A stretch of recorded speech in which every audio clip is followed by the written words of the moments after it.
one thing every car guy hates, it's cleaning the garage. Do you want to take most of the time and hassle out of that job? Then call Zone Garage of Eastern Pennsylvania and New Jersey.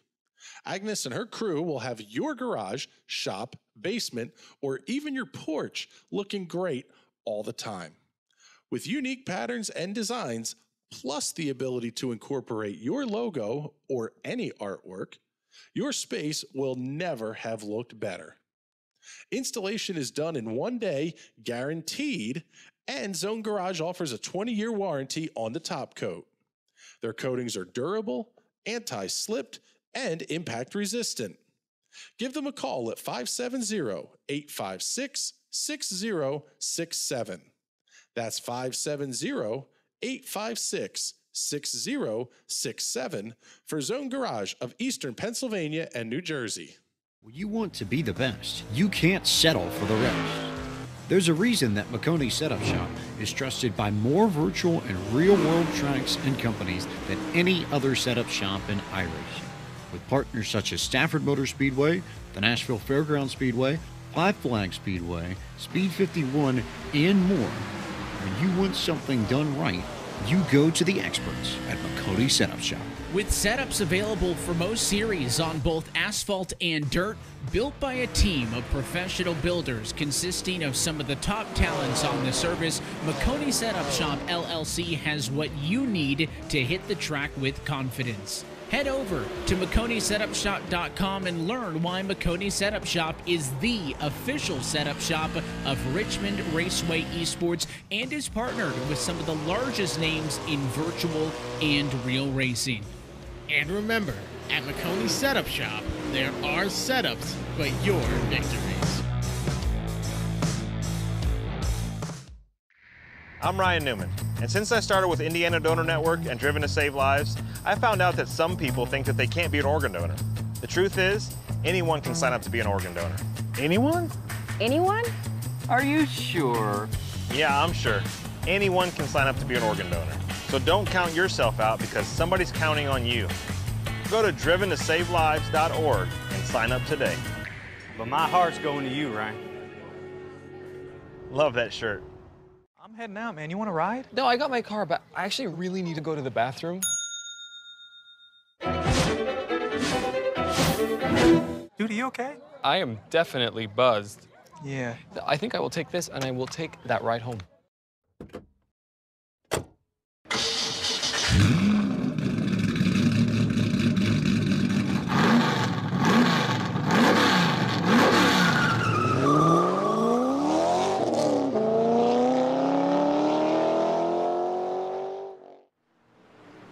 Good evening, ladies and gentlemen, and welcome live to the world's greatest race course. Tonight, the National Racing Network is proud to be providing coverage for the High Slide Cup Series, round number 2. And there you can see it in the background, the pagoda, the scoring pylon. We are at the legendary Indianapolis Motor Speedway, 2.5 miles in length. First built in 1909, obviously most famous for the Indianapolis 500 that will run here Memorial Day weekend. 12 degrees of banking in the corners will provide a unique challenge for these Cup Series cars that you're carrying a ton of speed down the front straightaway and the back straightaway, and you got to dive off into one of 4 identical but incredibly unique corners. Every one of them drives differently. The visuals are different. The entry patterns are different. And we'll talk a little bit about that as we roll along here. Tell you a little bit about the race cars. All of these chassis are built by the individual race teams themselves, powered by Chevy, Ford, or Toyota power plants, making 750 horsepower. It's a 4-speed manual transmission, SLA front truck arm, rear suspension, 3,300 pounds, 110 inches is the wheelbase. And qualifications ongoing here. We'll get you the update on that one in just a moment. But first, let's take a minute and recap where everybody is here in the point standings and our results from 1 week ago. Rob Pendleton picking up the win at the Atlanta Motor Speedway, leading at 24 laps of the 131 that were completed. Scott Williams, Peter Hodgson rounding out the podium. Alan Martin, Mark McCurdy, the top 5. Wendell Elliott, Carter Casey, Nicholas Lockhart, Timothy Pendergrass, and Tom Schuett, your top 10. With only 1 week in the books, the point standings are going to look very similar to that. However, there are some bonus points and everything else that are on offer. It's going to put Scott Williams to the top of the charts, 57 points. Wendell Elliott going to be second. 3 markers back, sitting on 54. Alan Martin, Rob Pendleton, Michael Coulter, your top 5. Peter Hodgson, Carter Casey, Cody Henderson, Mark McCurdy, Donnell Williams, the top 10. Drivers do get points for the stages. Tonight, those will run 20 laps. That one will be a green flag stage number 1 finish. Stage number 2 will finish at lap number 40, and that one will have a caution flag. And tonight's race will run 101 laps in distance. One of the interesting things is going to be the pit stop scenarios that come into play tonight. The first stop window ranges anywhere from lap 8 to lap 42, based on what we're hearing from the drivers and teams. If you stop on lap number 8, that's going to get you to the stage 2 finish, and a pit stop at lap number 42. That'll get you as far as lap 76, which will easily complete the 101 lap distance, getting you to about lap 110. The interesting play is going to be, does anybody attempt the 2-stop strategy? If you stop at lap 33, it's going to get you to 67. You stop at 67, it's going to get you exactly to lap number 101. We're hearing a fuel window of anywhere from 32 to 40 laps tonight. So you really could split this up into a 2-stop race. However, the teams do have 4 sets of Goodyear Racing Eagles available to them.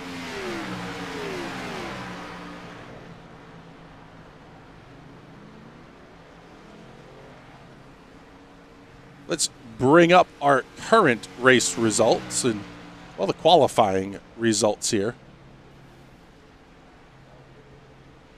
Pull you up the best lap time so you can see where everybody is. 50.020 seconds for Michael Atkins Jr., one of the series rookies. In fact, 3 rookies in the top 3 positions in qualifying so far. 52.72 for Wendell Elliott in second. Corey Henderson third at a 50.544 seconds. Joe calls you Alan Martin, your top 5. Total of 15 cars have taken time so far in this group qualification effort.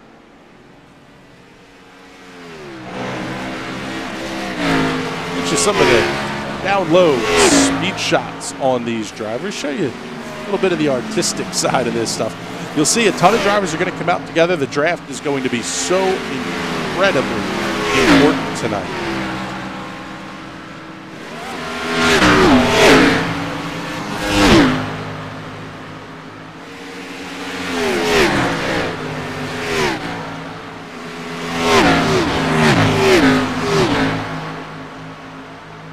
This group of cars making their way through turns 3 and 4 here at the Indianapolis Motor Speedway. Let's tell you a little bit about the racetrack as they come down the front straightaway.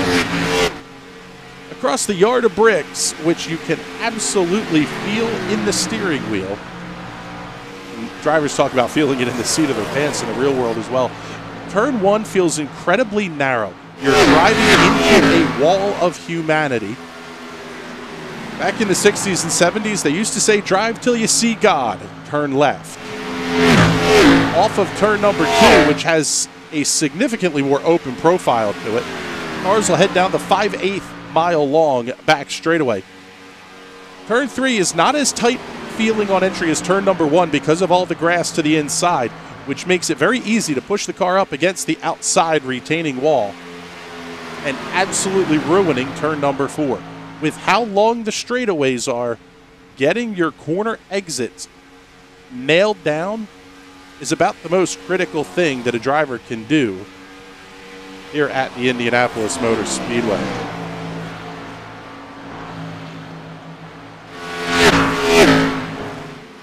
I want to remind everybody, if you're watching on Facebook, you can comment with stars to show your support of our hard work. We greatly appreciate it if you do. We'll post your comment on screen, give you a shout out as well, seeing Holly Coulter already checking in. Saying good luck, drivers. Let's go MCI. And qualifications are going to wrap up here in just a couple of seconds. Everybody's going to head pit side for the very short drivers meeting before we get rolling tonight.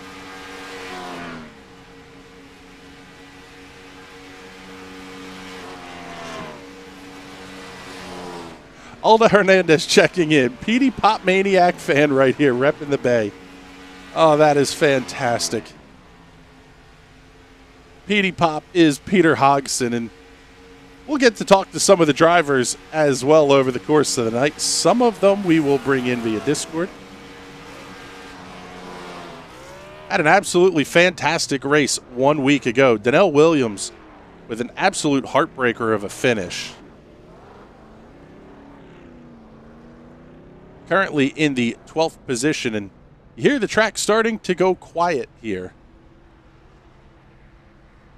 That will be the end of qualifications, and a couple of cars still out on the racetrack, but doesn't look like we have anybody that's going to have a shot here to take the top spot.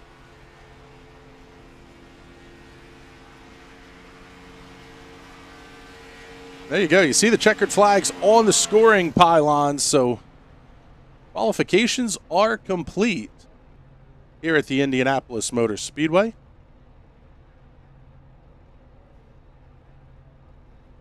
We should have results here for you in just a moment as well. 17 cars taking time so far.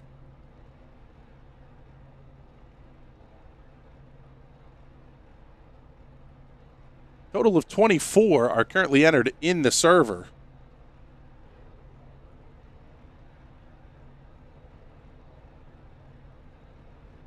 Seeing Birdie checking in on YouTube, saying Gavin Fitzgerald all day. Good luck, drivers.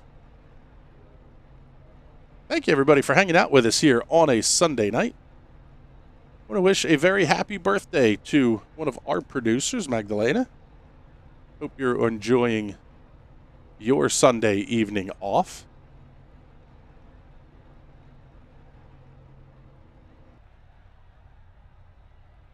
And it will be time for the field to grid up here in just a moment. Let's get you the qualifying results here up on the screen and show you who's going to be starting where. Michael Atkins Jr. will be your pole sitter tonight. Christian Converse, second. Wendell Elliott, third. Greg Holt, fourth. Fifth, back to Brian Rumpf. How about less than a tenth separating first and second, and then a quarter of a second back to third place? Everybody in the top 7 within a half second of the quick time. 17th place, Nicholas Lockard, going to be the slowest of the drivers to take time, 1.2 seconds back.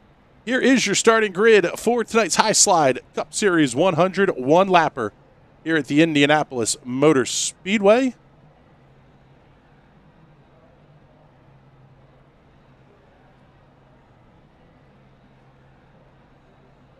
Michael Atkins Jr., Christian Converse will line up on the front row. Wendell Elliott and Greg Holt in row number 2. Carolina's Brian Rumpf in the Mid-South. Scott Williams in row 3. Cody Henderson out of the Plains, and Alan Martin from Florida in row number 4. Row 5 will have Joe Cossey and Alan Probst, Gavin Fitzgerald, and Donnell Williams in row number 6. Row 7, Joshua Gathright and Michael Coulter Jr. Row 8, Andy Briganti and Art Greco. Nicholas Lockard and Mike McCurdy in row number 9. Row 10 will have Garrett Velzy and Robert Thorens. Row 11, Frederick Durstock and Peter Hodgson. Caleb Clenard, Carter Casey in row number 12. That'll round out the 24-car field. Clenard, Briganti, and Casey all did not start here tonight. So 21 cars will take the green flag, and they're going to see it this next time by the start-finish line.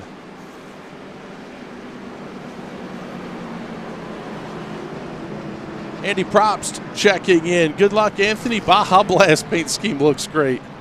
That's one of my favorite parts of the iRacing service is the creativity that goes into some of these paint schemes is just absolutely epic. The field rolls down the back straightaway. They'll get into their assigned rows of 2 for the start here at the Indianapolis Motor Speedway. We'll get to these over the course of the night, but have to say a huge thank you to all the sponsors that are helping making tonight's broadcast take place, including Alarm Technology Security Systems. They're going to be our green flag presenting sponsor for the start of tonight's race.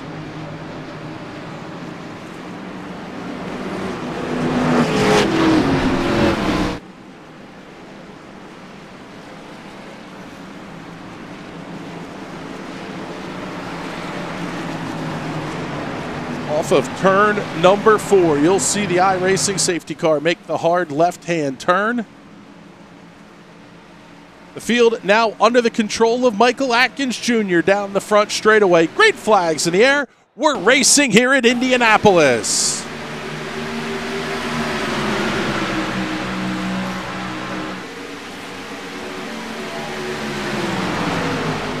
Atkins grabs the early lead. Side-by-side battle for the 4th position. That's going to be Brian Rumpf and Greg Holt.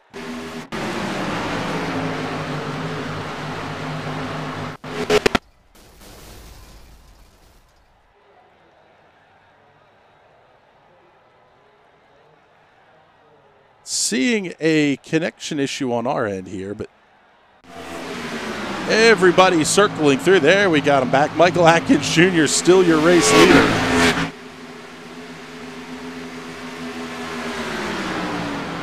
Over Wendell Elliott, Christian Converse, Brian Rumpf, and Cody Henderson, your top 5. Everybody getting single filed out here. They're going to do that in a hurry. The outside lane is not where you want to be here at Indianapolis. This is a lot about tire saving, making sure your stuff is good to the finish here. Let's say a big thank you to Brother and Sister Trucking for their support of the High Slide Cup Series.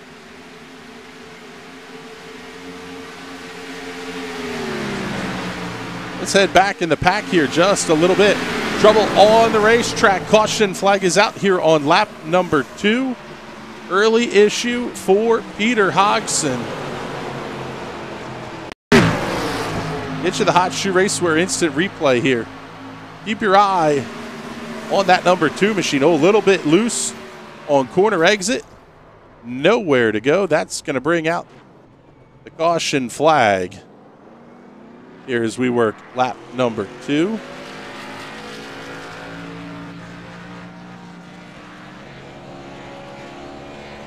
Take a look here. Let's go on board. See what happened here from Peter Hodgson's view. Yeah, just kind of nowhere to go there. Car loose on corner exit. That was Frederick Durstock. The second hit actually probably did more damage than the first one did.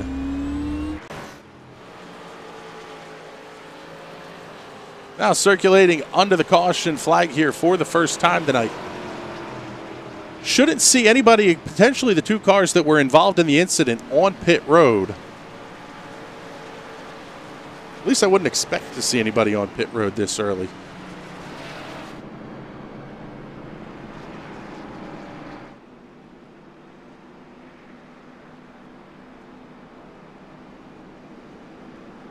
This does help the math, though. For the drivers that are going to try to make it on 2 stops, the more caution flag laps you have, the less fuel you're going to burn. That extends that pit window out closer to that 40, 42, maybe even 45 lap range. Well, I say that, and they're going to make me look like an absolute fool here, because we've got cars coming down pit road, including Michael Atkins Jr. Take an eye on that number 12 hauling it entry. As he makes his way down the front straightaway here at the Indianapolis Motor Speedway over the yard of bricks. He will lead the first 3 laps. He will not lead lap number 4. In fact, he only technically led the first 2 as Wendell Elliott crossed the line first. I would imagine these are going to be fuel-only stops. Yes, they are. Atkins out of the pits, 5.25 seconds. 5.08 for Joshua Gaithright. Donnell Williams out in 6.18 seconds. Really not a ton to lose here if you think about it from a strategy perspective, because with only 19 cars in the field, you're really not going to be that far back. It's really only going to be kind of row number 10, row number 9 possibly. Still a long ways to go, but interesting strategy call here for some of the early race leaders to stop here on lap number 4.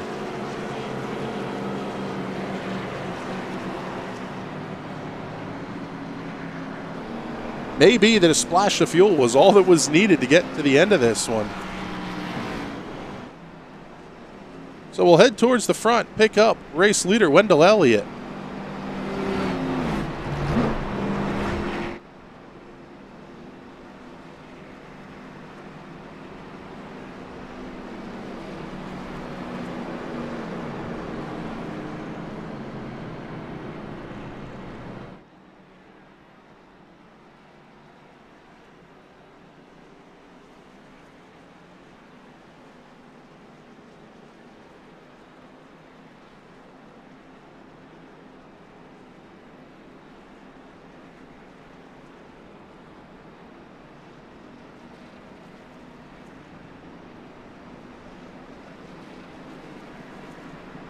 So a total of 7 cars making their way down pit road. Also, Greg Holt is in the pit area once again. So not sure if that number 3 machine may have had an issue, but lights are out on the iRacing safety car. We're going to go back to green flag racing here this next time by.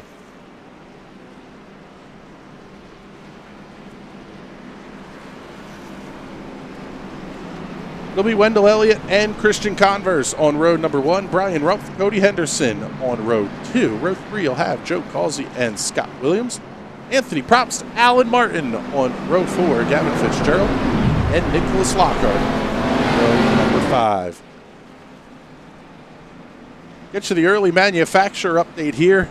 Whole lot of blue oval love at the front of the field. Elliott, Rumpf, Henderson, 1, 3, 4 for the Ford contingent. The one and only Toyota in the race, belonging to Christian Converse, runs in position number 2. The rest of the field, 5 on back, all Chevrolets.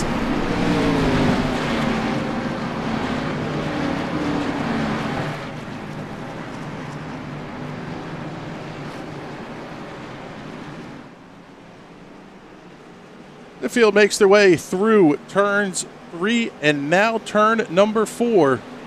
The iRacing safety car will pull off the racetrack.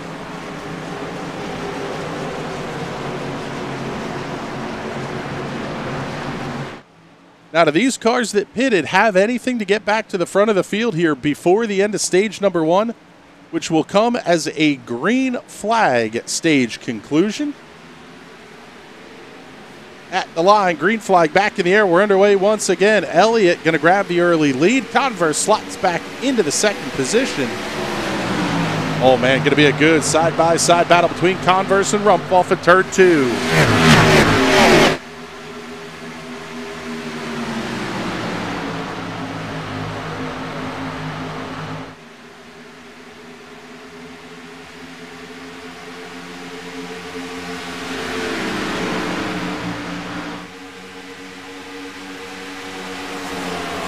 Slide back in the field just a little bit and pick up this side-by-side battle between Gavin Fitzgerald and Anthony Probst. We'll continue that pace through the short chute and into turn number 4.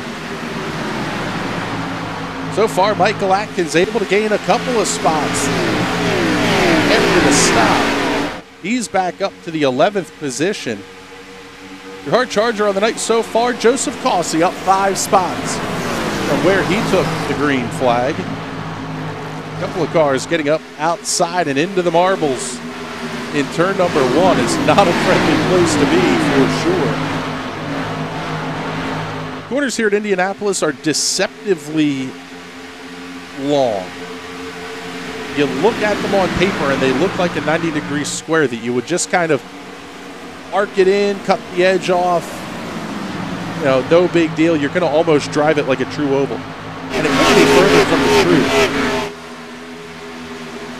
these cars spend a lot of time through the corner, and managing that throttle pedal will absolutely be the big key to victory tonight. You do not want to bake off that right front tire. Now for everybody here, they have gone through one heat cycle. Those tires at least got most of the way up the temperature.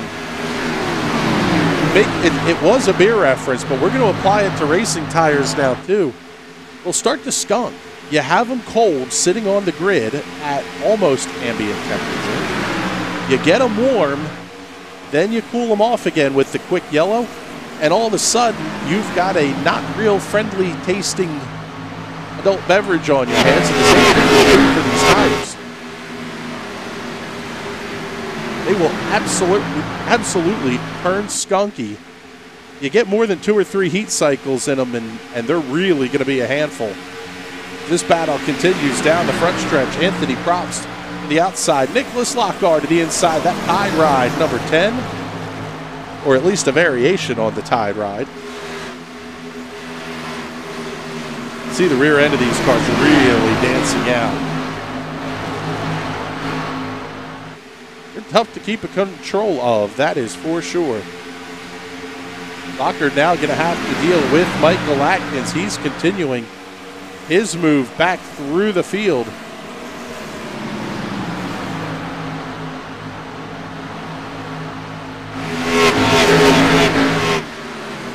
Lap number 9 going to come to a close here. We'll be halfway through stage number 1.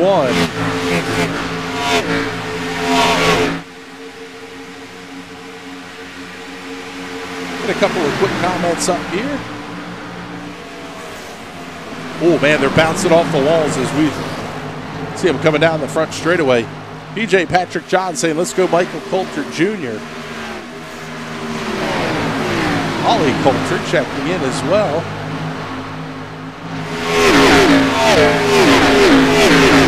Nice job keeping these things under control and down the backstretch. Slide a little bit further forward here. This is Anthony Probst, Gavin Fitzgerald, and Michael Atkins Jr. This is the battle for 6th, 7th, and 8th on the racetrack. They're pretty well strung out. However, the battle for the 3rd position is heating up in a big way. Brian Rumpf down to about 1/10 of a second back at Cody Henderson as they head into turn number 1.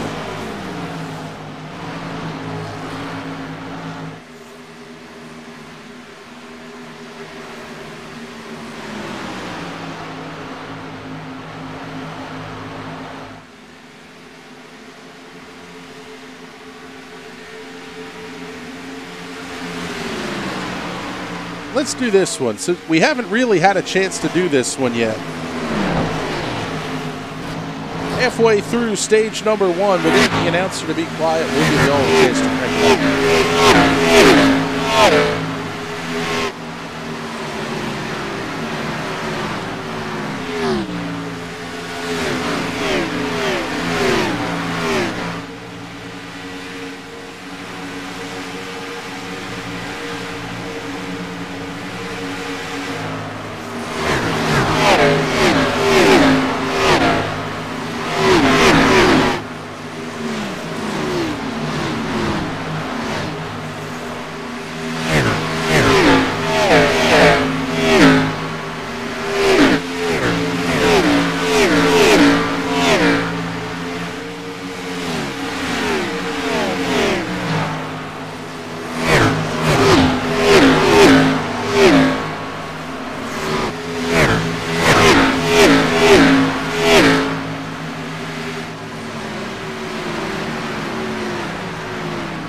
Lap number 12 on the scoreboard.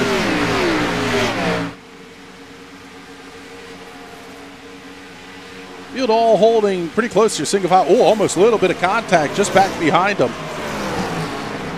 Gavin Fitzgerald bumps the outside wall. That's going to open the door for Michael Atkins to look to the inside. Atkins not close enough to attempt to pass in turn 1. Really able to make that car stick to the white line through turn 2. Leave a little bit of the ground back up, though. Let's slide back in the pack here even further. pick up Garrett Velzy and Greg Holt. Also, Donnell Williams there. Williams going to be that red car at the front of the train. 48 of Garrett Velzy is the black, white, and blue machine. Just behind him, the 3 of Greg Holt. Those cars running 3 distinctly different lines. Anybody that's running that kind of middle lane up to the high side has a very, very tight race car at this point. Further forward, Art Greco going to look to the inside of Joshua Gathray. Gathray way to the outside in turn number 1.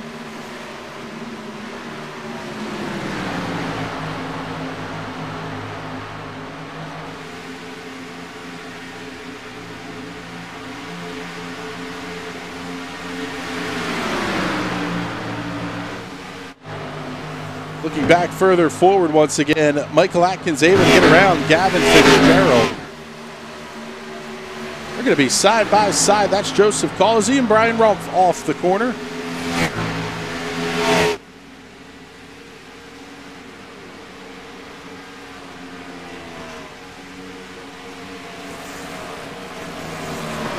This 3-car fight going to work its way through turn number 1.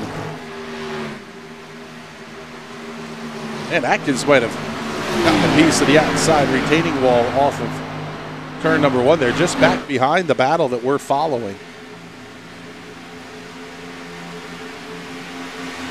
All those little bits of contact do add up to damage in some way, shape, or form on these race cars, and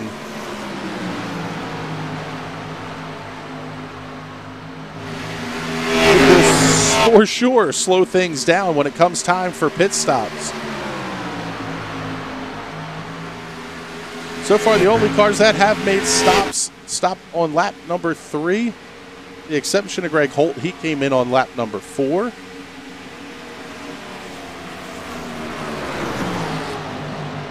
There's Props looking to the inside of Rumpf. He's going to bring Atkins with him.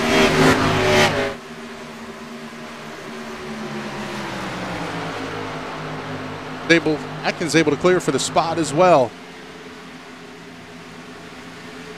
Check in at the front of the field. There's your race leader. We haven't talked about him hardly at all since the restart here on lap 5. Wendell Elliott opening up a 1.6 second lead over Christian Converse. The Performance Sim Sport number 4 making it look easy here at the front of the field.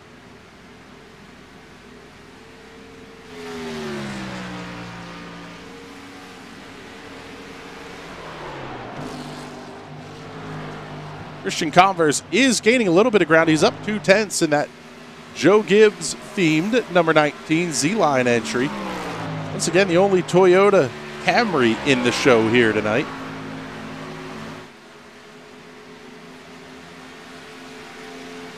Currently running in the 3rd position.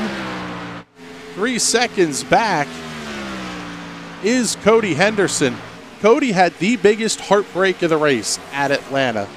Running up towards the front late in the show, got taken out by a lap car going into turn number 1 and just absolutely ruined the night for that 710 machine. He's hoping to turn things around here as we work the 2nd race of this High Slide Cup Series season. Nebraska Cornhuskers all over the side of that machine. Moving back 1 spot, the Army National Guard, number 88 of Joseph Causey. That car up 5 positions from the drop of the green flag, as is the car who's 1 spot back. That's the 98 of Anthony Props. He's up 5 spots, the Mountain Dew Baja Blast. Number 98 Chevrolet Camaro. Just behind them, your early race leader, hauling it, number 12 of Michael Atkins Jr., one of 4 rookies inside the top 10. Tonight down 5 spots from the drop of the green, but that's because of the early pit stop, trying to play the fuel mileage game here just a little bit. Another of the rookies running right behind him, Brian Rumpf in the number 65, another lockered entry. That one reminiscent of an old Mark Martin paint scheme for the little blue pill underneath that 65. Nobody getting any free advertising here on the show tonight, though, at least not for those kind of products. Just back behind Rumpf Gavin Fitzgerald in the 33.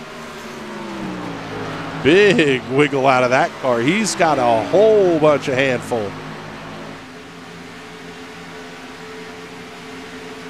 DeYoung Motorsports, number 33 entry. Going to be followed by the number 10 of Nicholas Lockard.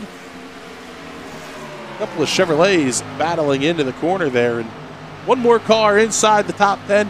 That's another Performance Sim Sport entry, the 00 belonging to Scott Williams.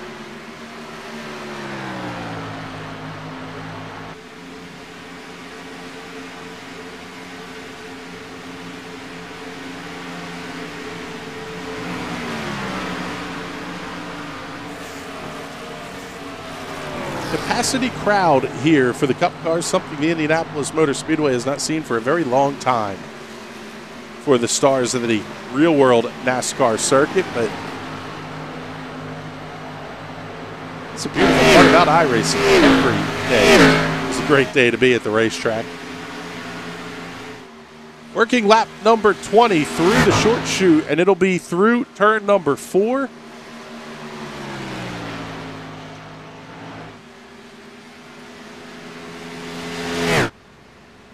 Stage number 1 will go to the number 4 of Wendell Elliott. Second, the 19 of Christian Converse. 710 of Cody Henderson. Third, the 88. Fourth. Fifth, the 98 of Anthony Probst.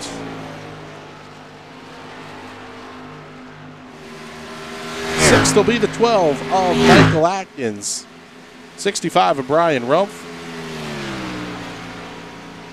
And Gavin Fitzgerald, Nicholas Lockard, and Scott Williams round out the top 10 points earning positions.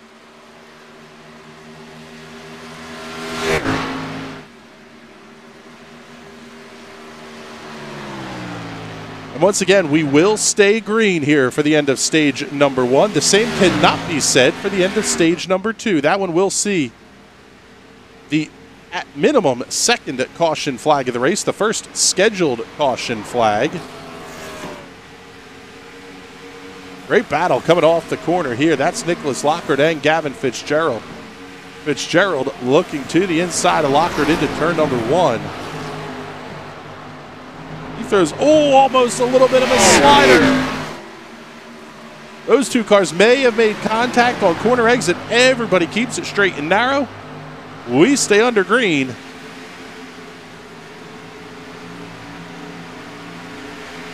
As of yet, nobody really in danger of going a lap down here. All 21 cars remain on the lead lap. Lap times in the 53-second range is what they're currently turning. Best lap times of, we'll say for the average here, is going to be low 51-second laps. So even last place running Fred Durstock is only about half a lap behind the race leader. Let's move forward here. Pick up Michael Atkins as he looks to the inside of Anthony Probst through turn 2. The other thing about the Indianapolis Motor Speedway is it is possible to pit under green and not go down a lap. It's going to be tight, and you got to be in the right kind of spot to make it happen. But it is entirely possible that you could pit and not go a lap down. That's what really opens the door on this two-stop strategy. If you get to lap 33, make your pit stop, don't go a lap down, you're going to stay out ahead of everybody else. If you can make it to lap 40 without stopping, well, it's really lap 42 because you do have to get bunched up behind the safety car before the pit stop. If you're able to make it to the end of stage 1 without a stop, that absolutely sets up a two-stop race. Then it's just a matter of, do you make the undercut work versus the overcut? Who has fresher tires the longest is kind of what it boils down to when you get late in this race. And fresh tires on a late race restart will be absolutely huge. Looking back here in the pack a little bit, Robert Thorin's fighting with Garrett Velzy. That battle is settled down, so we'll pick up Greg Holt. He's going to come inside of Mark McCurdy. Pick up the spot off of turn 4 as they head down the front straightaway. Lap 25 now on the scoreboard. Looking forward, how about this? Michael Atkins Jr. easily clearing the 710 of Cody Henderson. Atkins knows he has the fuel to make it to the end of the stage. Based on his pit stop on lap number 2, he's the only car that's made up a ton of ground as well. Joshua Gathright stopped on lap number 3. He's only up 1 position from where he started the race. It's not a big mover there. Everybody else has not gained any positions after the restart. Here's the first mover. Down to pit road, it's going to be Anthony Probst. He's the first of the cars to dive in. Pit window is open, and Probst the first one through it.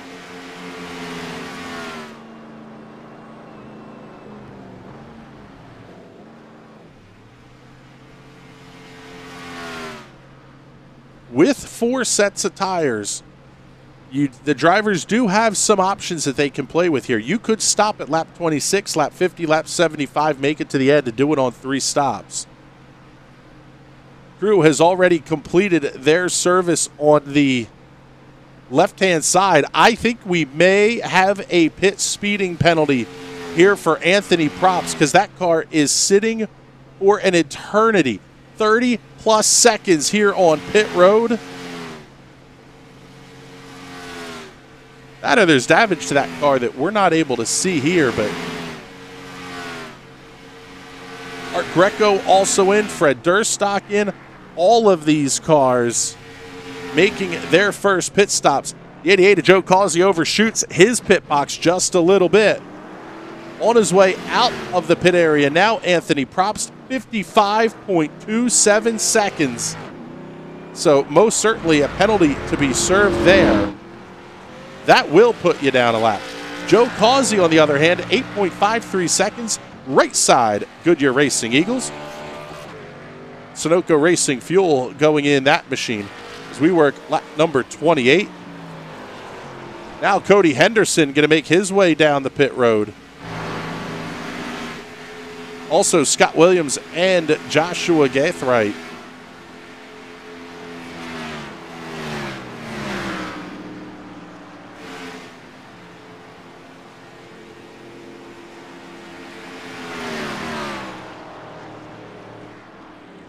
Just about cutting stage number 2 in half here. Henderson hits his marks cleanly. Right side already up and down. Crew will go around to the left-hand side. That car's jacked up in the air. It'll be 4 Goodyear Racing Eagles. Trouble for the 00 of Scott Williams. He overshoots his pit box. Keep an eye on that car as we'll see if there's any additional penalties that are going to come into play on that machine. Race leader is in as well. Here comes the number 4 Performance Sim Sport Ford Mustang of Wendell Elliott down the pit road for the first time here on lap number 28. He's going to bring Christian Converse. Michael Atkins going to come with him. That's interesting. Didn't think we would see Atkins pit this early. In fact, I would have kind of assumed he would try to go to the end of the stage. The 4 overshoots his box. He's going to have to back it up. Same it up, he said, for the 19. Christian Converse hit his marks cleanly, and they're going to come out, and it's going to be an absolute drag race off of pit road. This is the effective battle for the race lead. Currently, Greg Holt holds on to the lead, kind of betting on the caution to come out here. Somebody having an issue getting onto or off of pit road. So far, we've been clean through this cycle of green flag stops. Holt, one of the cars that stopped on lap number 4. So again, these cars that stopped early could try to stretch this to the end of the stage.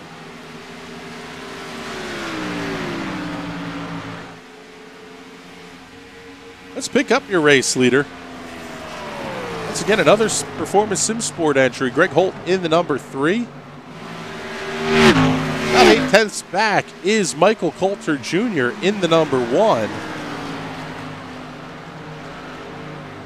Those cars head down the back straightaway. Hit out position for these cars says they should come out right around where the race leader is.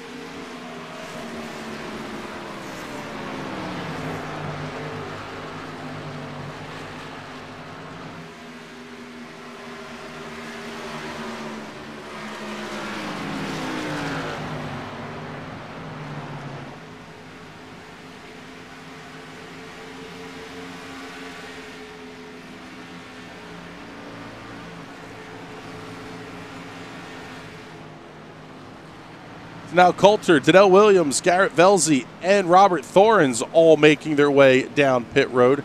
This is that second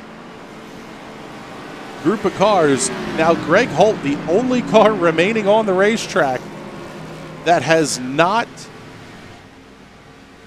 made a effectively second pit stop here, but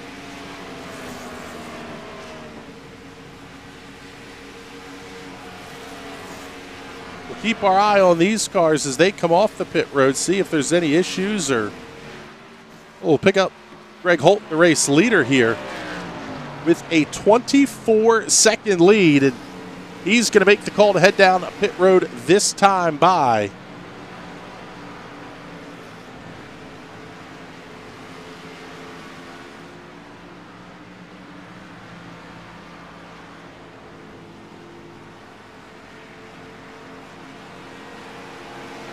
Let's see what the 3 of Greg Holt elects to do. I would imagine this is going to be a 4-tire stop.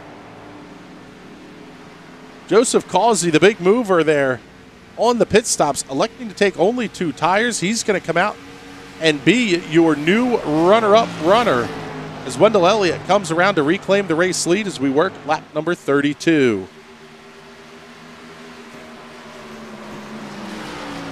With these cars stopping anywhere from 26 to 32, that puts your effective pit window closing at lap 60 to lap 66.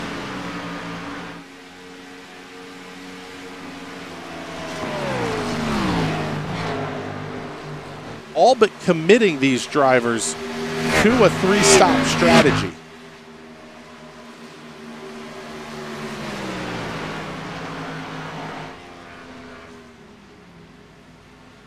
Top 4 all within a couple of car lengths of each other. We'll call it about 2 seconds from first to fourth.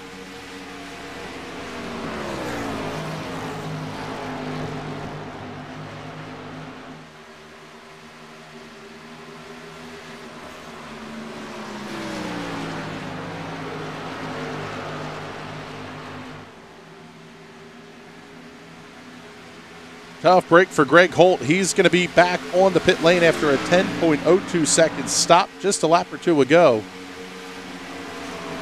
He's going to have to head back into the pit area.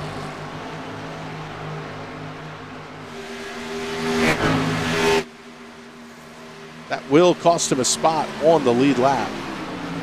Anthony Probst, after the 55-second penalty, which included 40 seconds of pit road speeding penalty, now back in the 18th position, and not that far, about a quarter of a racetrack away from going a lap down. Leaders will not, or at least should not, catch him anyway before we get to the end of stage number 2 here at lap number 40.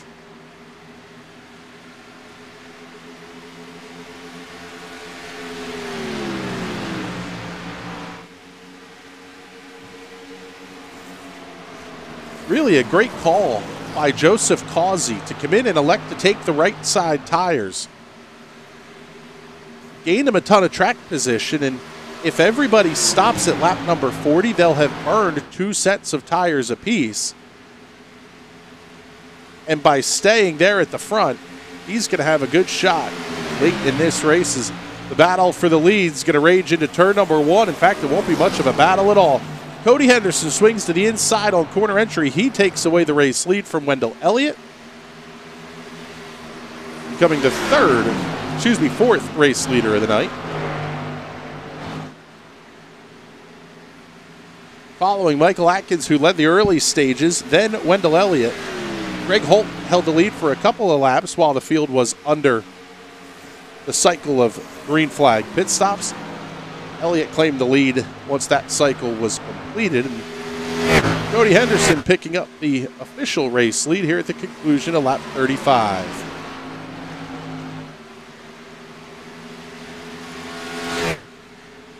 It'll be 5 to go here in stage number 2 for the High Slide Cup Series.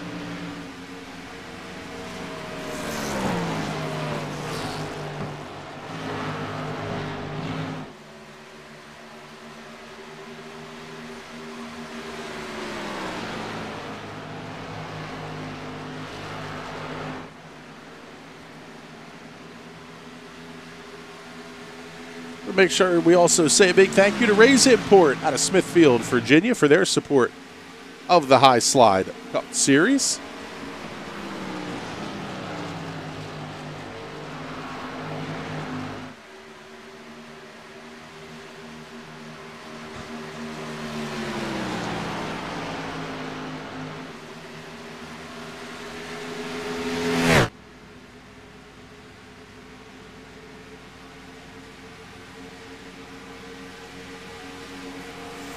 Show you some top speeds here, these drivers. 190 miles per hour for Wendell Elliott. 195 for Anthony Props. That one is draft dated. As are the 194s of Joshua Gaithright and Alan Martin.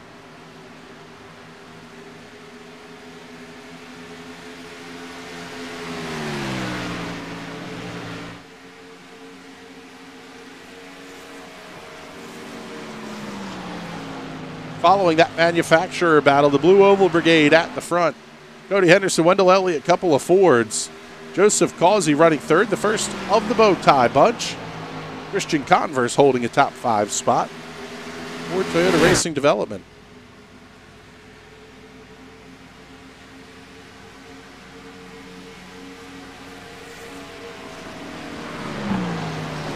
So now 3 to go here in stage number 2, and this one looks to be Cody Henderson's to lose here. And we'll slide back in the field here, pick up battle between Christian Converse and Brian Rumpf.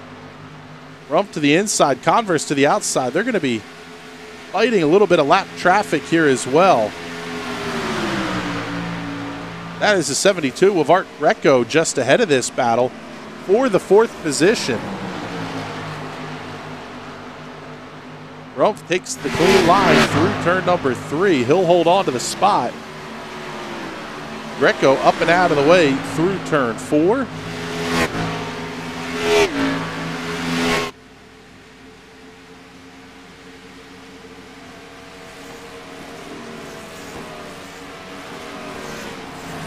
Greco slotting in behind Rumpf. Going to throw a bunch of dirty air all over the front splitter of Christian Converse's machine.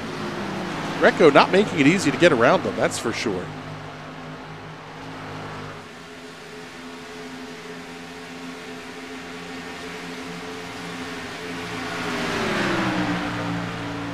And I mean, you can see the gap that Brian Rumpf was able to open up on Converse. So difficult to get around lap cars here at the Indianapolis Motor Speedway. The place is really only one groove. As we come around to see lap number 40 go up on the scoreboard. So 1 to go here in stage number 2.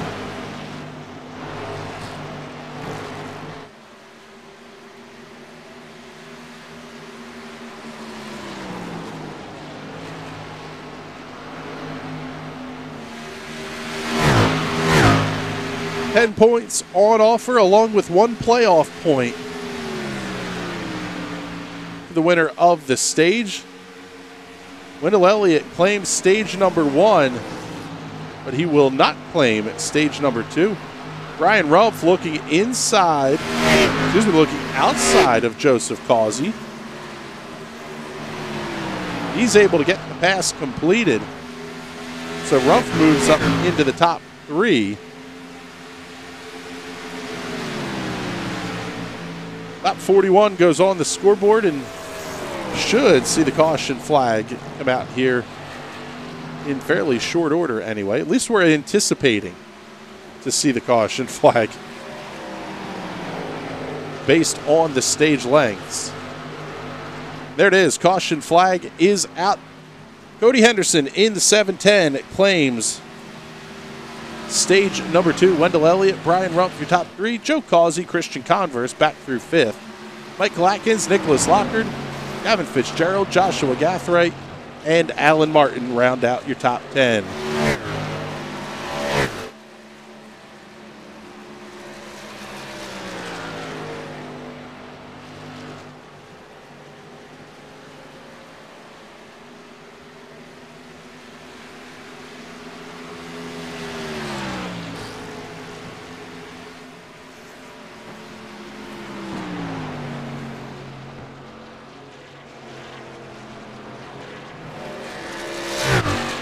Let's take a look here in the Discord, see if we can't find the 710 of Cody Henderson. He's your stage 2 winner here at Indianapolis.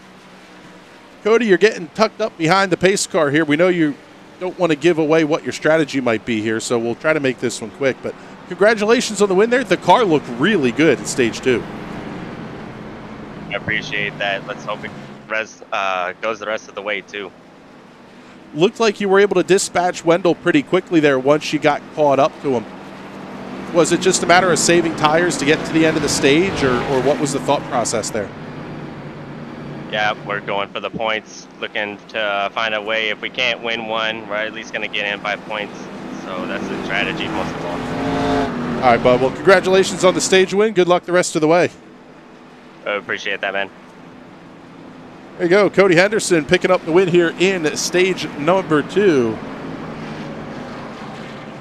We'll see who's going to come down pit road this time. One car stuck at the attenuator at the end of pit road. Hopefully he keeps that thing from moving. And everybody's going to head down pit lane this time. There is your race leader, Cody Henderson. Wendell Elliott, Brian Rumpf, Joe Causey. Gavin Fitzgerald electing to stay out. Also Anthony Probst.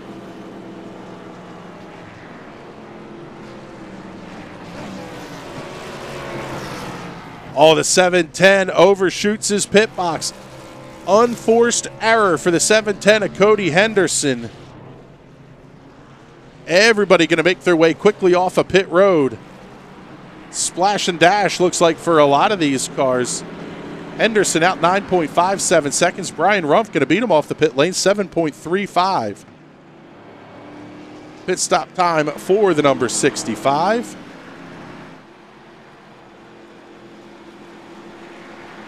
How about this one? New race leader put the 33 of Gavin Fitzgerald up to the top spot. Let's take a look here and see if we can't talk to Gavin here. Gavin, Chris Graham in the NRM booth. Do you have a copy on us? Yes, sir. Got you loud and clear. All right, bud. What's the thought process behind not pitting here? I mean, we only stopped on lap 28, so you should have a pretty good amount of fuel left in the car. Yeah, that's the plan. Is we're gonna try and skip a stop here. They're all gonna have to come down a couple more times. I'm just gonna try and leapfrog them doing it. That's really the only plan I got. I'm not fast enough to keep up with the leaders, so. So he's going to try the strategize. I say, try the strategy call here. I love the thought process, bud. Good luck to you the rest of the way. Alrighty, thank you, sir. So there you go. You heard it. Saying I don't have the speed and the pace to keep up with them, so I'm going to try to outthink them here. And we saw that earlier today in the NTT IndyCar Series opener at the Barber Motorsports Park. Alex Palau going two-stop strategy. All the faster cars going three-stop. And Palau able to come home with an early season surprise win.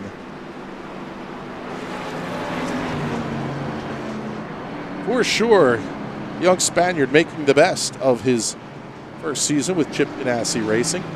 Lights are out on the iRacing safety car, so we're going to go back to green flag racing here in just a moment. The question really lies now in, does Fitzgerald have the tires? I mean, like he said, he can't hold off the leaders on pace. So what becomes the thought process for this driver is, on the restart here, you spin your tires up in a big way, and all of a sudden you got a big old jam up behind you. And depending on how nice Brian Rump feels like being, it could mean a trip into the wall if you don't get moving fast enough here. Anthony Props also staying out. He's going to claim second. Again, another track position bid here. Props up 8 spots for the drop of the green flag, 10 for Fitzgerald. Brian Rump, Cody Henderson, Wendell Elliott, Danelle Williams, Joseph Causey, Michael Atkins Jr., Christian Converse, Joshua Gathright, your top 10. Only 3 cars being scored a lap down: Frederick Durstock, Greg Holt, and Peter Hodgson. 64 Machina Hodgson with a ton of damage on the front of that car. Off of turn number 4, we'll see how the strategy game plays out. Third and final stage ready to get back underway. Green flags in the air. We're racing stage 3 at Indianapolis. It was a fantastic restart for Fitzgerald. He's going to be your leader into 1. Side by side for third between Rump and Henderson.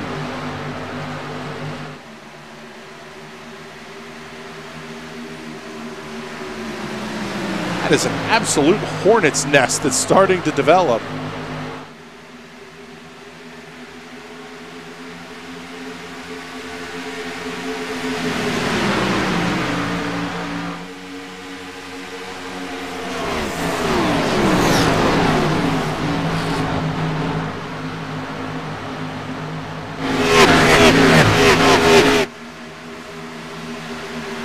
Almost looked like they were going to try to go 3 wide into turn 4. 2 wide is not advisable. 3 wide, it doesn't work in a stock car at Indianapolis. Props and Wendell Elliott going to battle down the front straightaway. Here's the speed difference that Gavin talked about in the interview there. Wendell Elliott quickly around Props and already closing in on the race leader.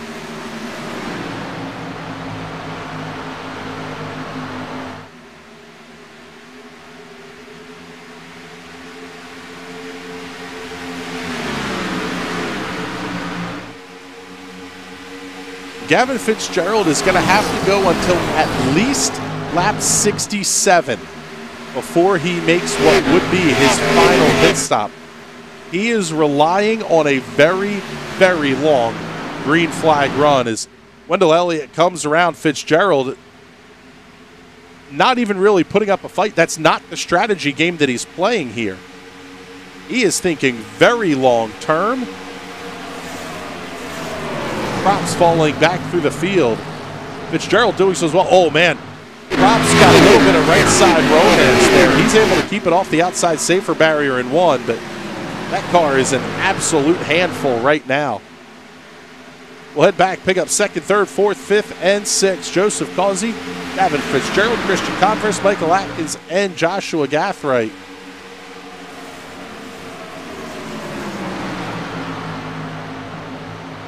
Fitzgerald going to let these guys through.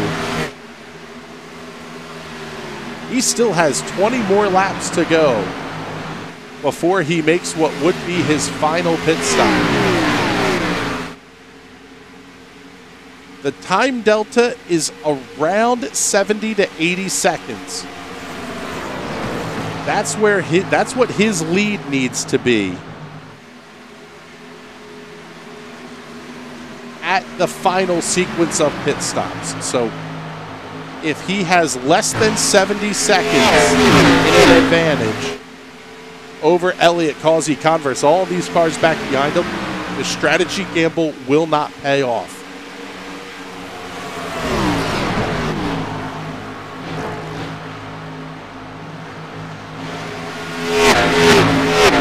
Atkins right up underneath the rear spoiler of Christian Converse.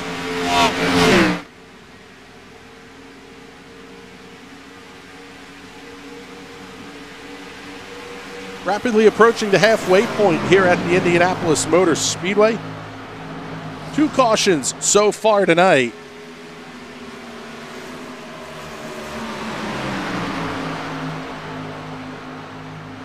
First one coming on lap number 2 for an incident between the 2 of Fred Durstock and the 64 of Peter Hodgson. Second caution flag of the race coming on lap number 40 at the conclusion. That's actually lap 41 at the conclusion of stage number 2.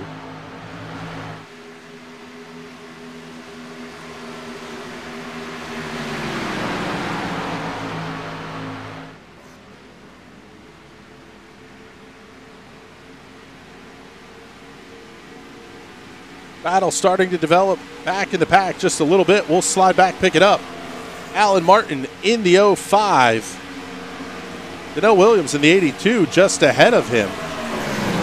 Williams, that black and red number 82 machine. Just behind him is Alan Martin. Scott Williams, Garrett Velzy, all going to be there as well.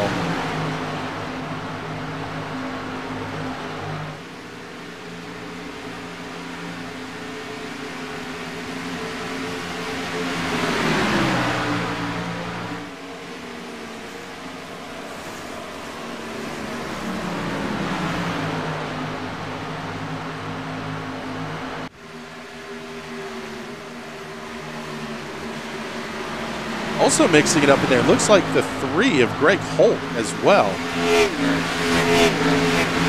Cross flags at the start-finish line. We are halfway home here in this 101 lapper at the Indianapolis Motor Speedway.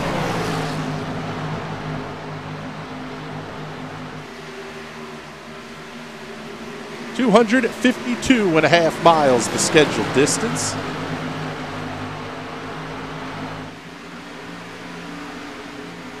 After his issue on pit road, the 710 of Cody Henderson back here in the 8th position. He's not gaining much ground here. In fact, not catching up a ton to Gavin Fitzgerald, and the newly repaired 64 of Peter Hodgson making his way around. The drivers do have what amounts to a backup car. They can come in and take the quick repair, get themselves back in contention. Hodgson may have taken his a little bit too late. Currently being scored 3 laps down. Wondering if there might not be an issue there with the 710 of Cody Henderson. That, or he is in big-time fuel save mode. Try to get a look at the race car. Everything looks clean. But Henderson cruising around almost like he's on 7 cylinders. Car is not moving at full speed, that's for sure.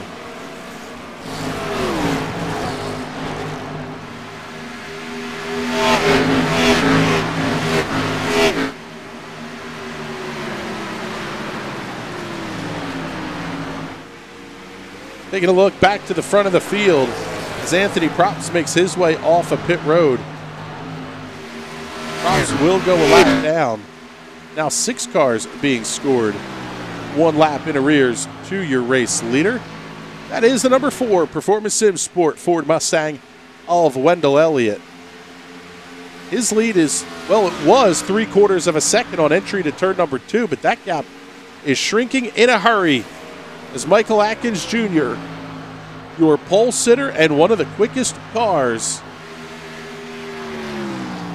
all night long, the Haulin' It Truckers, number 12.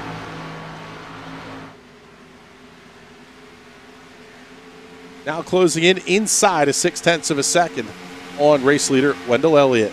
Running in the 3rd position, the Army National Guard, number 88 of Joseph Causey. Causey working his way through turn number 1. He's also starting to narrow the gap just a little bit as well here. Just back behind him, Christian Converse, the Z-Line at number 19 Toyota Camry. It's a real-world Joe Gibbs racing scheme on that machine.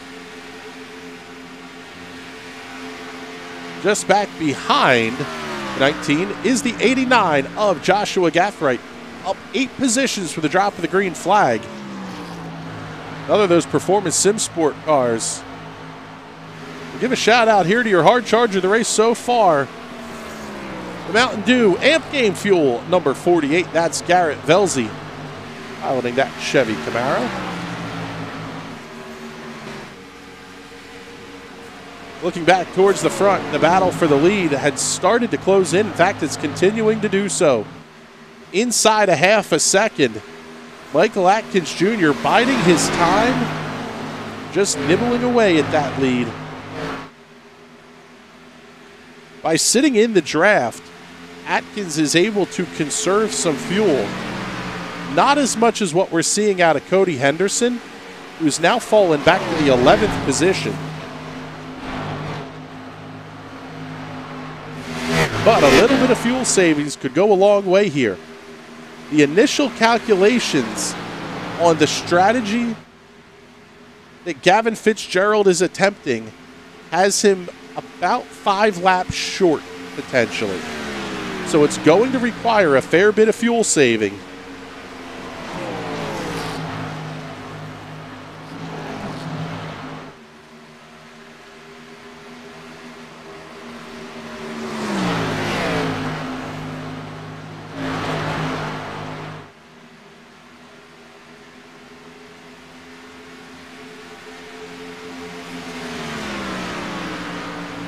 Gap opening back up to about a half second now. Good battle forming up behind them, though. This is going to be a 3-car dance with Joseph Causey and Christian Converse. Also, the 98 of Anthony Probst, who is a lap down, but with about 10 lap fresher tires than what we're seeing out of everybody else here.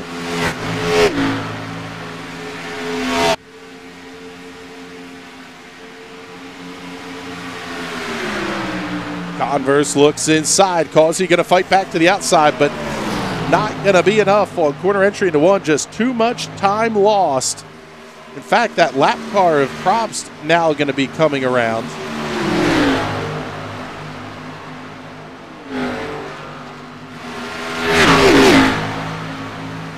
Probst actually, based on what timing and scoring is showing us, actually the last car on the lead lap. He's 53 seconds back of the race leader, but with a caution flag, he would come all the way around and pick back up in to a 16th starting position, and he makes quick work of Christian Converse as well. Wonder if we're not starting to see some fuel savings come into play here. Best lap of the race for Wendell Elliott, 50.54 seconds, 52.59. The lap last time by. Here comes Gavin Fitzgerald down pit road. Let's show you the pit stop here, because the ability of this strategy to be effective is going to rely on absolute perfection here on the pit stop, and I just don't see him having enough here. He's only going to make it to lap 92-ish. Hits his marks cleanly. Crew's going to head around to the right-hand side. This stop will absolutely be for Goodyear Racing Eagles. 2 cans of Sunoco fuel. Joseph Causey also into the pits now as well. Pick up Causey as he makes his stop.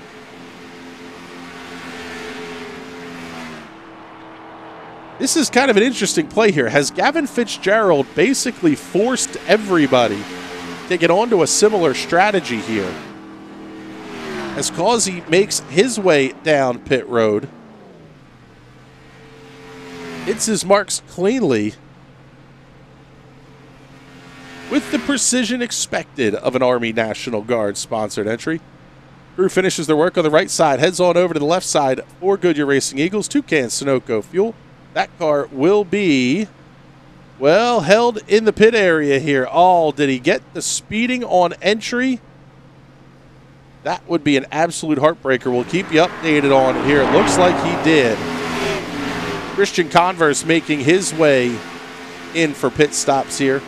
So the pit window opened on lap 58.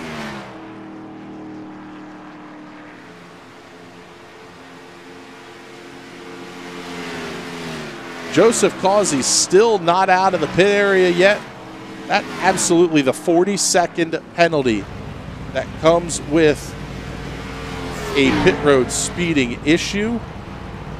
He's going to make his way out after a 55.17 second stop.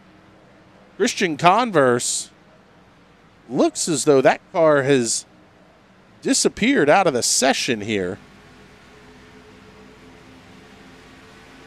We'll see if he pops back in, but oh, what a heartbreaker that is. Christian Converse is going to be out of this one. Here's Anthony Props coming around race leader Wendell Elliott, naturally putting himself back on the lead lap. He stopped on lap number 51, so significantly fresher tires than your race leader.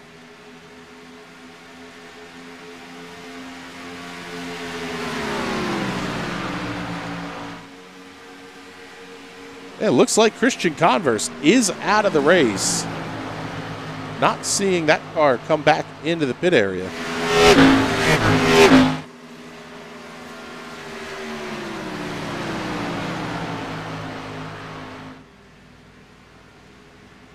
The earliest a driver could possibly come in and make it to the end is going to be right around lap number 67. That's about 5 laps from now.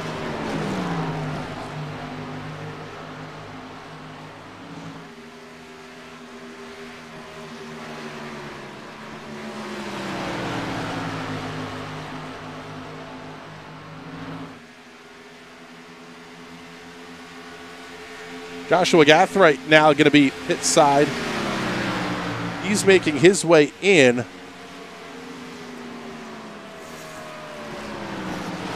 Wendell Elliott still holding strong here at the front of the field over Michael Atkins. Michael Coulter Jr. currently running in the 3rd position. I haven't talked a ton about that number 1 machine as he makes his way into turn number 3.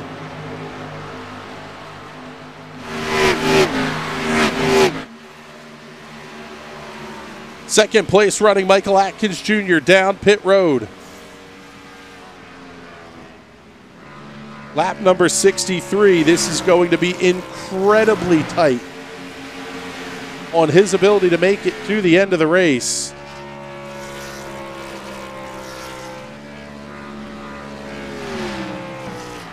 Our numbers say he'll make it to lap 97.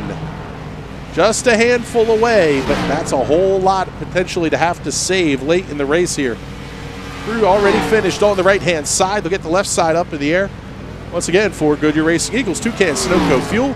Michael Atkins down and away, 1477. Here's your race leader, Wendell Elliott. Oh, big time on the binders. Trying to get that car woe down to pit road speed.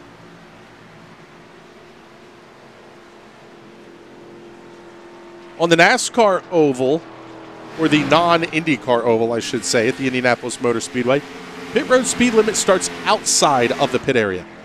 The Indy 500 oval, it starts a fair ways into the actual pit lane itself.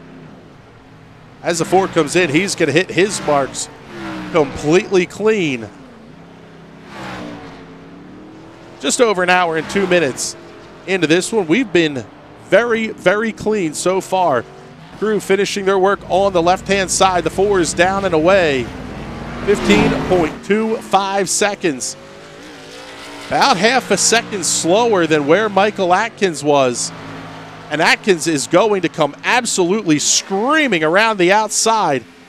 There you see it. This is the battle for the race lead. And it's not going to be much of a battle at all. Atkins claims the top spot. He's going to have that gap by about 1.25 seconds over your race leader, or over Wendell Elliott. Now running in the 11th position.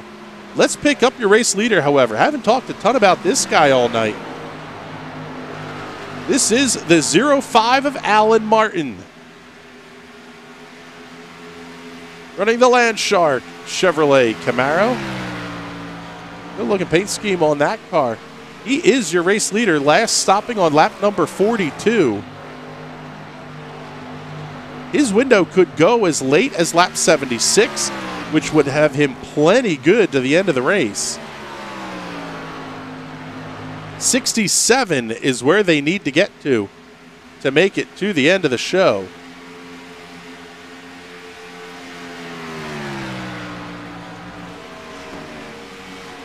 Basically, the drivers at the front of the field are undercutting themselves for all intents and purposes.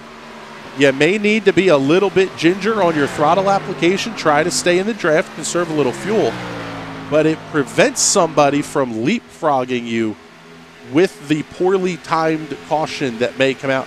Anytime you're going to do green flag pit stops, you run the risk of a driver having an incident.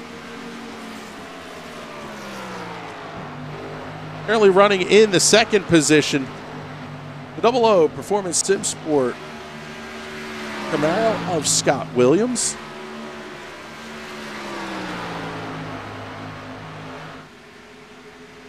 These drivers will stay out to put lap 67 on the board. We can comfortably now say the window has opened for final pit stops.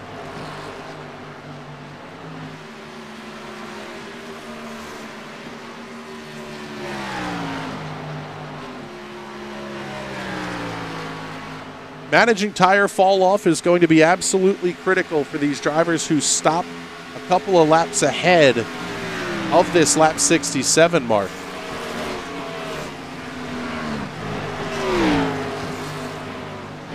Continuing the look through the field here, there's the number 1 hauling it trucking. Entry of Michael Coulter Jr. That car up 11 spots from the drop of the green flag, but we're going to pick up your second place runner, Scott Williams, as he makes his way down pit road.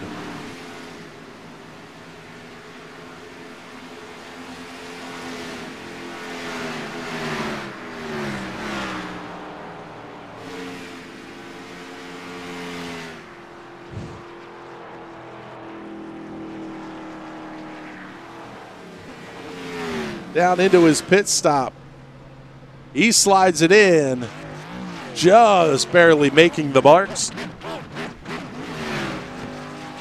Crew's going to get the right side work done. They'll head around to the left. 4 tires, 2 cans of fuel. He's down and away, 1482. Let's pick up your race leader, Alan Martin. He's staying out on the racetrack. He's going to try to make this last as long as humanly possible. Michael Coulter, however, is on pit road now. Several cars going to come to pit road, in fact, this time, including Danelle Williams and Garrett Velzy. Big lockup. I believe that was Danelle Williams. Crazy hard on the binders coming into the pit area.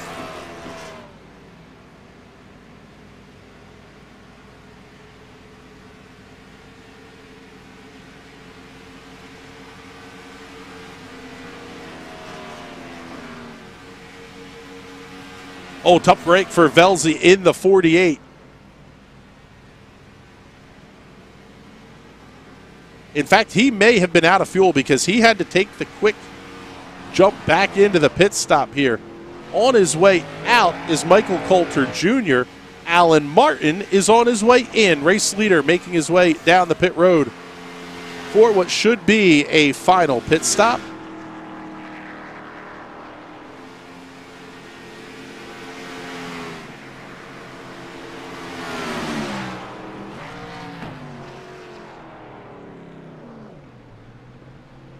Hits his marks cleanly. The crew will go to work.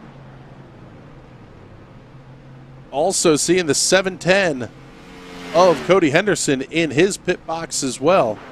Brian Rump, the race leader, still on the racetrack.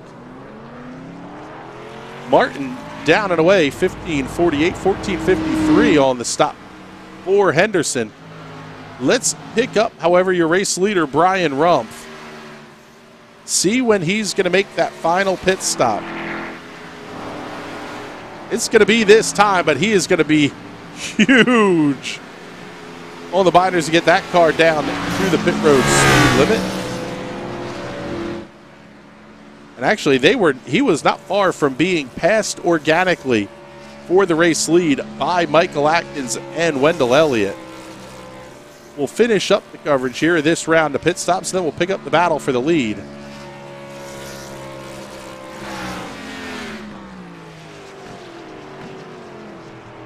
'65 machine of Rumpf hits his pit box cleanly.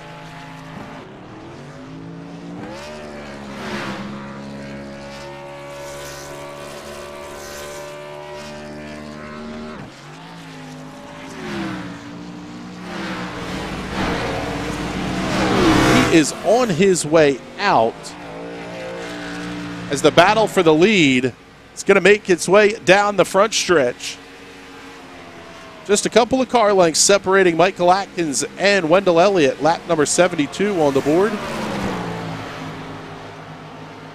Down to 30 laps to go here at the Indianapolis Motor Speedway.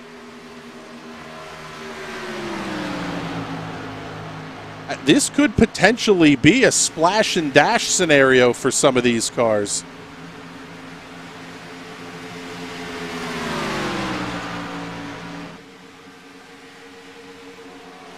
Give the big shout out here to Gavin Fitzgerald. He stayed out trying to make the strategy play and able to hold on so far to the 4th position. Good top 5 runs so far for that number 33 machine. Anthony Props did the same thing, currently running in the 5th position.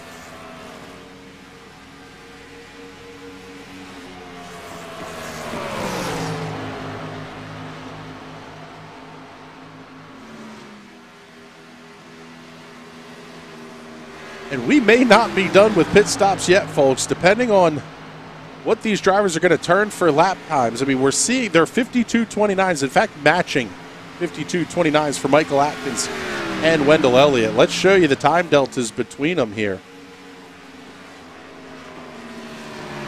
Elliott has been slower, especially lap 68 and 69. 70, 71, 72. How about a total time difference of 11 1/1000ths of a second between these cars?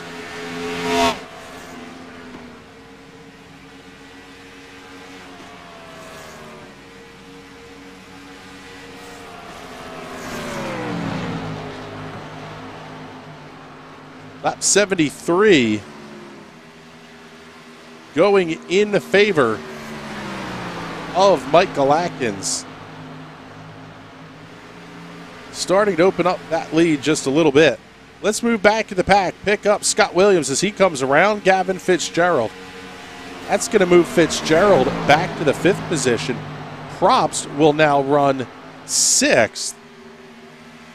And he's starting to close in on Fitzgerald as well. Closest gap battle for position is actually going to be the battle. Take a look here. Yeah, it's going to be the battle for the race lead at 0.6 of a second. We'll show you the gaps here on the timing and scoring tower. There's your gap back to the race leader. 12 cars remaining on the lead lap. The intervals between cars, however, I mean, there's nobody close to each other at this point. It may be a matter of, does a late caution flag fly on this one? Show you the manufacturer battle. Michael Atkins in the Chevrolet at the front of the field.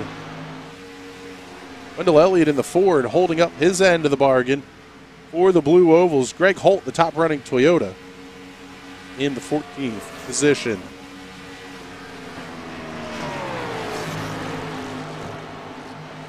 Next time by, they'll be down to 25 laps to go. Here at Indianapolis, race leader Michael Atkins has made 4 stops. However, one of those he did not take tires, so he should have a set left. Same is true for Wendell Elliott. Joshua Gathright has stopped 4 times. The big one here, the cars of Gavin Fitzgerald and Anthony Probst have only stopped twice, which has them as far up in the standings as they are. Props last stopping on lap number 51. Going to be a very tight stretch for those cars to make it to the end.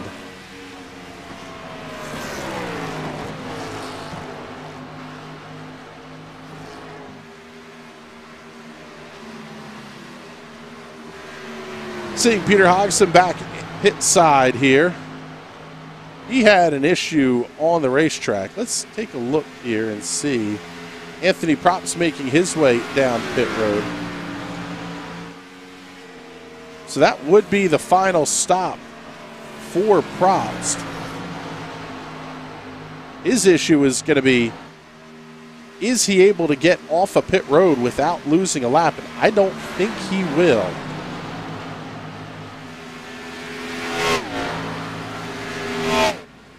He's just getting to his pit stall, and the race leaders making their way down the front stretch. So Anthony Props will go a lap down here.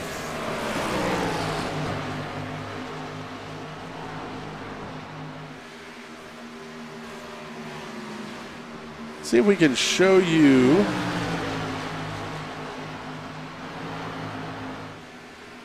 Yeah, not wanting to show you the pit side graphics here. We'll have to take a look at that one for next week. Atkins stopped on lap 62. Elliott stopping on lap 63. So they're not close to needing a pit stop. However, the question is, can they go the rest of the way without having to head down pit road? Once again, I want to say a huge thank you to all Alarm Technology Security Systems, Brother and Sister Trucking, also Ray's Automotive, for your support of the High Slide series.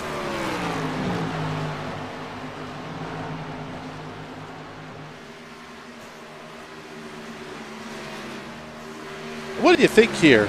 As we're getting down towards the end of this thing, we'll get the announcer to be quiet one more time. We'll give you a chance to crank it up.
So lap number 81 on the scoreboard. Race leaders down pit road.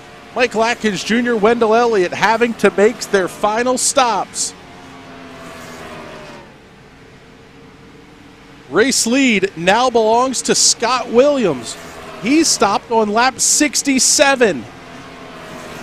That puts him right in the ballpark of making it to the end on this one. Will fuel strategy play out and get the win to Scott Williams? Will Michael Atkins Jr. and Wendell Elliott, having fresh rubber and plenty enough fuel to make the end, will they take advantage and catch back up to claim victory? We'll find out in the next 20 laps here from the world's greatest race course, the Indianapolis Motor Speedway. Joshua Gathright making his way down pit road. He's got to grab the binders hard to make the pit road speeding penalty line. We'll see if he was able to get that car slowed down.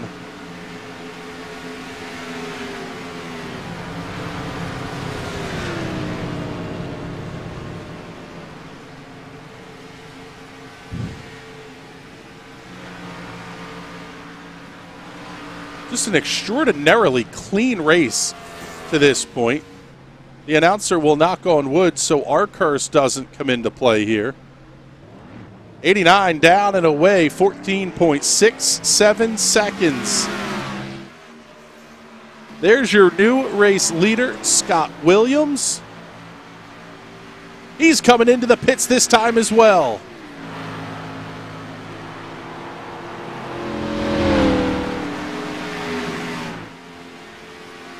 That's going to move Alan Martin up to the top spot.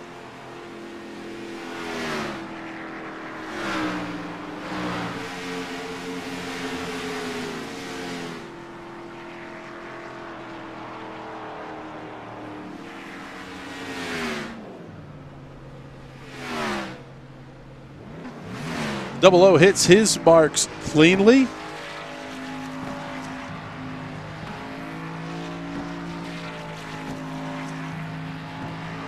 Drew finishing up on the right-hand side, the double O down and away, 14.83 seconds.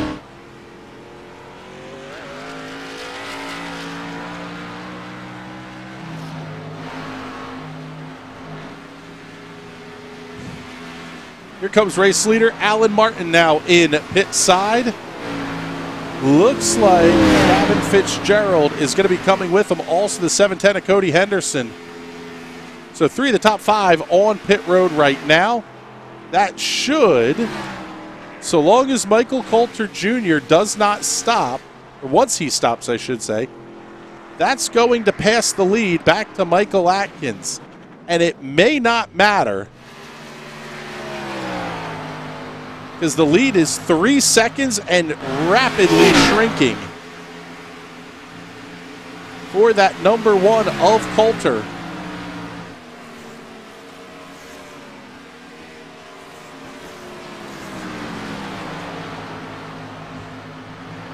In fact, since we changed focus to the 1, the lead has shrunk by a second. In fact, it's now going to be almost inside of 2 seconds for Michael Coulter. And everybody back to through 15th place, Joseph Causey is on the lead lap. That Causey unlapping himself. Here comes the 12 of Atkins. This will not be much of a battle here as Atkins should catch him off of turn number 2. He does. We're going to have a new race leader down the back stretch, and it's Michael Atkins Jr. Now working lap number 85 of 101.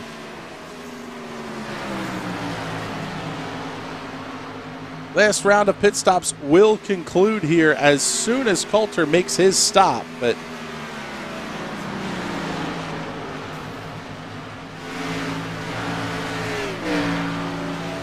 there's Coulter coming pit side, and there's your race leader, Michael Atkins, putting lap 86 on the board. Lead 2.75 seconds and growing over Wendell Elliott.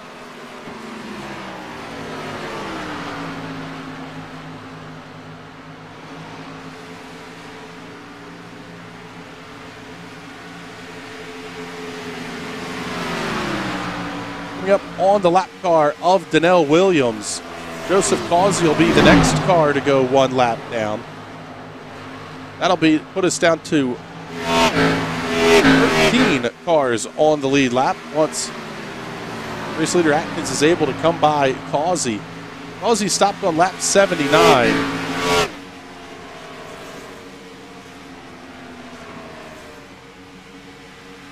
Pretty impressed with how clean this race has been. Indianapolis Motor Speedway picks its own winners. This is not the kind of racetrack that you can manhandle and overpower. You have to consistently hit your marks lap after lap. Michael Atkins Jr. has done that to this point here tonight to the tune of 3.5 seconds in the lead over Wendell Elliott. Joshua Gathright holding on to third. Fourth, Scott Williams. Fifth, Anthony Probst. So good call on the strategy there by Probst. He stopped on lap 76, made the undercut work, but now it's just going to be, can he hold on to the spot?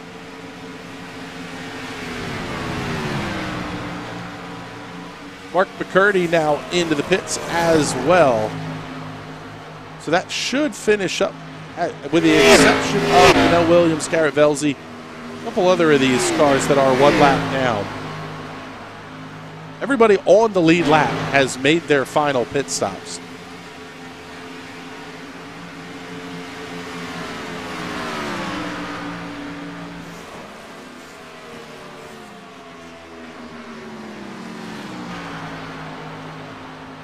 Let's give you the run through the field one more time here. Michael Atkins started on the pole for this race. Coming out of the group qualifying session, just a couple of thousandths quicker than Wendell Elliott, but he has transferred that into a now 4-second lead over the car of Elliott.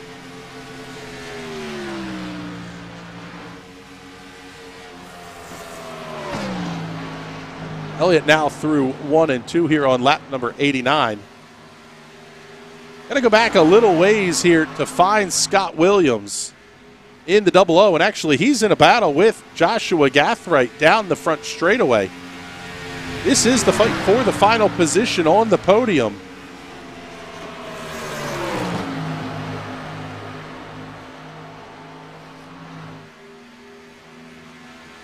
See that number 89, the back end start dancing on corner entry. Williams able to hold on to the spot.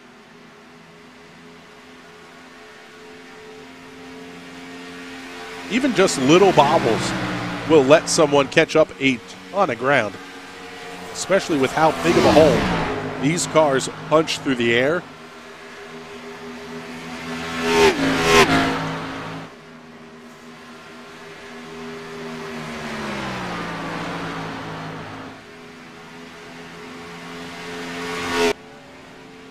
So there's a look at your third place running 00 of Scott Williams. Just back behind him is the aforementioned 89 of Joshua Gathright.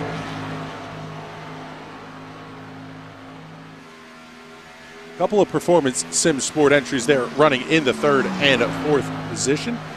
Let's move back here and pick up the 98 of Anthony Probst, the Mountain Dew Baja Blast Chevrolet Camaro. A little bit of pit strategy working to his advantage. Everybody else making either 5 or 4 pit stops. Probst only making 3. Using that advantage to put himself inside the top 5. There's the 05 of Alan Martin. He held on to the lead for several laps through the exchange of pit stops. Back behind him, the 33 of Gavin Fitzgerald. He kind of started the whole strategy dance with his decision not to pit at the end of stage number 2. Taking that only making 3 pit stops, putting that inside the top 10. Crossing the yard of bricks, the 710 of Cody Henderson. Third running rookie of the race so far.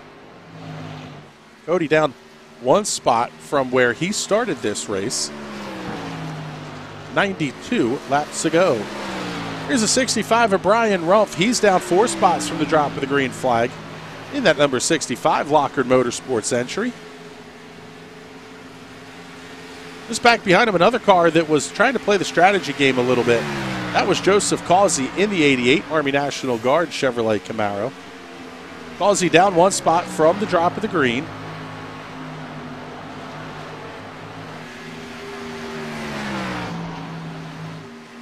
Second biggest drop of the night belongs to Greg Holt. He's down 7 spots after an early incident. Holt running in the 11th position. So he's going to put lap number 93 on the board as well. Just back behind Holt is the 10 of Nicholas Lockhart. He's up 5 from where he started.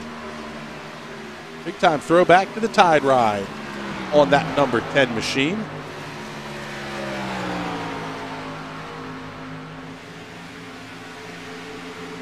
Thirteenth place belongs to the 82 Swisher Sweet Century of Donnell Williams. That Chevrolet Camaro is at a very unassuming night, but going to come in mid-pack when you have those kind of evenings. Mark McCurdy, another of the rookies here in the number 23. Again, another Lockhart Motorsports entry. He's up 4 spots from where his race started earlier tonight. Finally, in 15th position, Michael Coulter Jr. held the lead for several laps through pit strategy. Now running back here in the 15th position. Looking back towards the front of the field, Michael Atkins Jr. has lapped all the way up to 10th place Joseph Causey, and Causey is just ahead of the race leader. Would not have expected less than 10 cars running on the lead lap here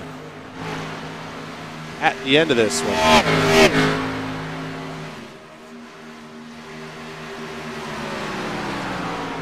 It'll be 7 laps to go this next time by for Michael Atkins.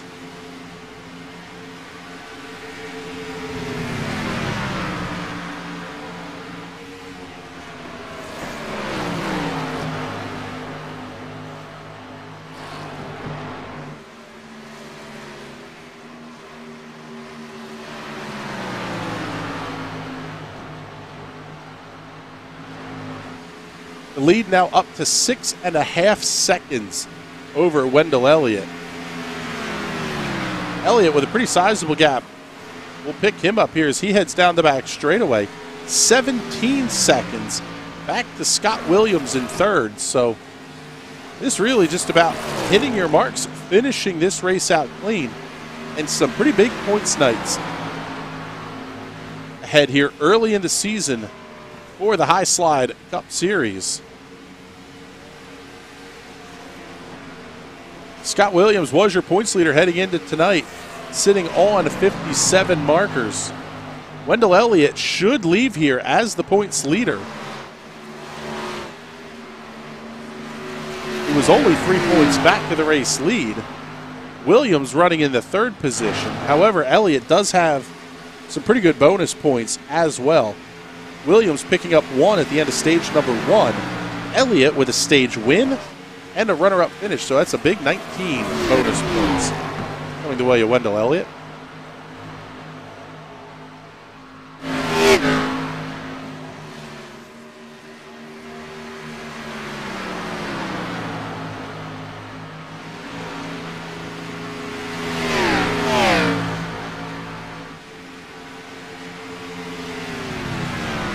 Biggest mover in points by far after this one, so long as he's able to hold on, will be Michael Atkins Jr. Entered the night 31st in points, only 13 markers to his name after a 31st place finish 1 week ago.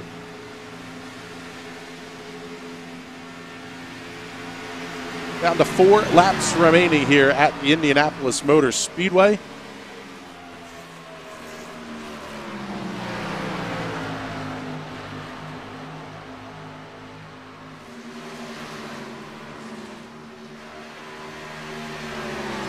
Four rookies inside the top 10, 5 inside the top 15, and 2 of those rookies are on podium positions right now.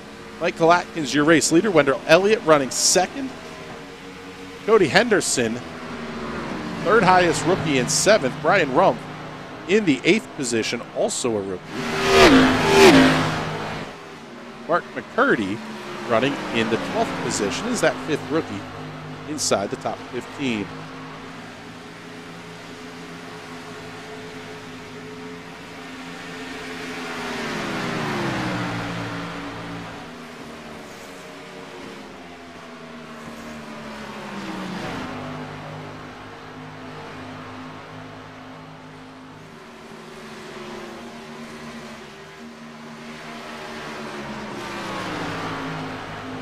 There'll be 3 to go, this time by the yard of bricks. For Michael Atkins Jr.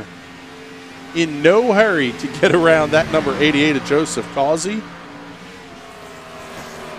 This is all about hitting his marks and finishing this thing out strong. Do we see the late race caution? Will yellow change everything?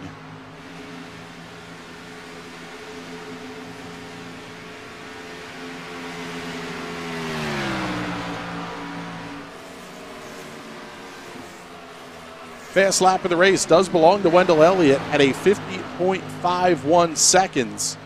3 all in the sub 51 second range, 50.85 for Atkins, 50.94 seconds for Scott Williams. Everybody else turning laps in the low to mid 51 second range.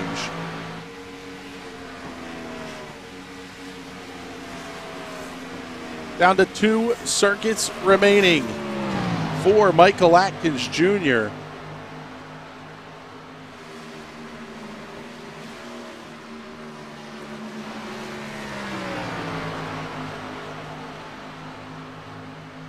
Even being behind the 88 of Causey, the lead has continued to grow.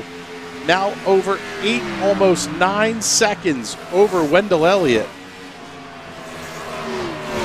In a race that has gone clean and green since the stage 2 conclusion at lap number 40.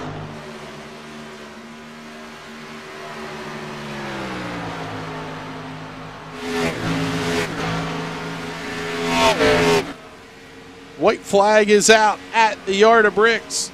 2.5 miles, 4 corners remaining for Michael Atkins Jr.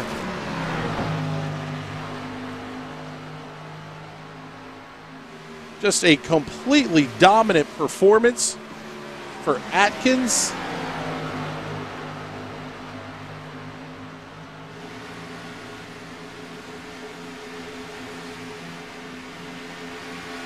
Hauling it trucking on the side of that machine. Get all the sponsor logos purdied up there. Just 2 more corners remain.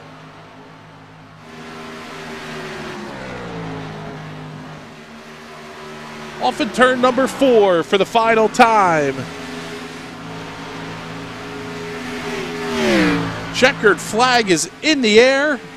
And Michael Atkins Jr. claims victory here at the Indianapolis Motor Speedway. Down the front straightaway, there's Wendell Elliott. He comes home in the 2nd position. Off of turn number 4 this time for the final time. We'll round out the podium with Scott Williams. Good run there for that machine. Down the home stretch, the 89 of Joshua Gathright. And big shout out here as he finishes his run, makes the strategy call work. Anthony Props comes home with a top 5 finish tonight.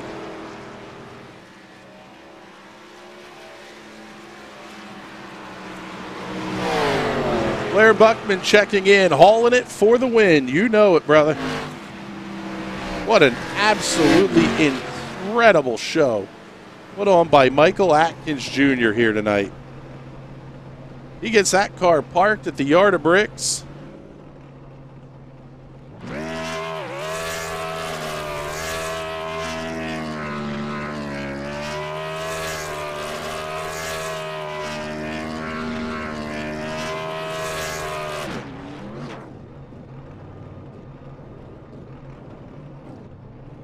Fire him up and burn it down. Mr. Atkins, what an absolutely fantastic win for Michael Atkins. And as we let our drivers get ready to join us here for the Victory Lane interviews, got to make sure we say a huge thank you to some of our presenting sponsors here on the National Racing Network. Zone Garage of Eastern Pennsylvania and New Jersey is your one-stop shop for the best in floor coating and treatments. Everything from epoxy floor coatings to custom designs and your own artwork in the finished product. Zone Garage of Eastern Pennsylvania and New Jersey has you and your floors covered. Find them on Facebook at Zone Garage of Eastern Pennsylvania and New Jersey. Hot Shoe Racewear is your source for the best in screen printing, embroidery, and sublimation. Whether it's racewear, workwear, or streetwear, Hot Shoe Racewear will have you looking your best. Find out more online at hotshoeracewear.com and make sure you tell Alan and the team that NRN sent you. The McConey Setup Shop is your home for iRacing setups and the official setup shop of Richmond Raceway Esports, fielding the number 46 and 90 in the Coca-Cola iRacing Series of Jimmy Mullis and Zach Novak. With everything from the Legends to the Cup cars, they've got you covered. Dirt setups for late models, modifieds, midgets, and wing sprints are available as well. Head on over to McConeySetupShop.com today. You can't beat the best, so don't settle for the rest. Hopefully we've got our drivers ready to go here, and let's pick them up and head down to Victory Lane.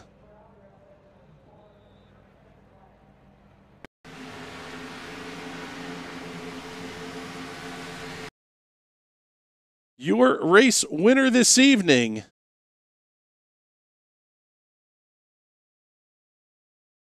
Mr. Michael Atkins, out of the Carolinas. What a fantastic show you put on tonight. I don't know what more you could call it but dominance, but congratulations. Well, I think I had my fight on my hands with Elliott, but my teammate went to pit, and I don't know what happened back there, but I think Elliott got a little bit of nose damage and slowed him up, but I was just saving my tires, but yeah, thanks. Seemed like that was kind of the big key of the night, was not burning the tires off, especially those right sides. How difficult is that at a place like Indianapolis where you're carrying so much speed into the corners? Indy's tricky, especially with cup cars. You can run primarily wide open. You just barely left a little bit going into 1 and 3, and that first little run where I just went down pit road, took no tires, and topped a few on the first caution there, and just saw that I was slowly, once I got in clean air, I was just slowly a tenth, 1 to 2 tenths quicker than Wendell, but he was just so far out. It was just playing a waiting game, not taking tires on the first green flag stop, and just banking on getting a little bit of stage points, and then trying to run them down for toward the end there and competing for the win.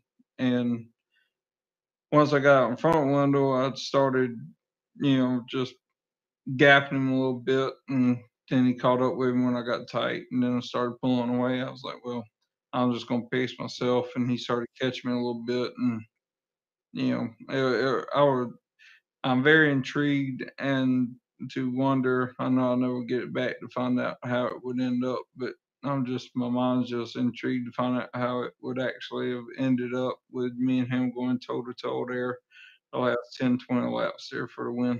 But all in all, good race and good run for this number 12 Chevy, hauling it. Yeah, I was going to say, it's almost like you'd prefer not to have to think about that, because you got away clean, and I mean, the win was more than 9 seconds. So fantastic drive tonight. Great strategy call all the way through. Who would you like to thank? I got to thank Hauling It for, allowing to sponsor my car, and thank, Michael Coulter with MCI for doing the paint job for it. And we'll get the paint job a little bit buffed out, a little bit more polished up, shined up for, and I believe that puts us in the chase. So we'll just come out next week and experiment and see what works best for what doesn't for chase coming up, and go from there. All right, Bob. Well, congratulations once again, and hopefully we're talking to you again next week. All righty. Thank you. Let's see if we can't pick up Scott Williams here, and he was our third-place finisher tonight. And, Scott, it was a heck of a run for you, for sure.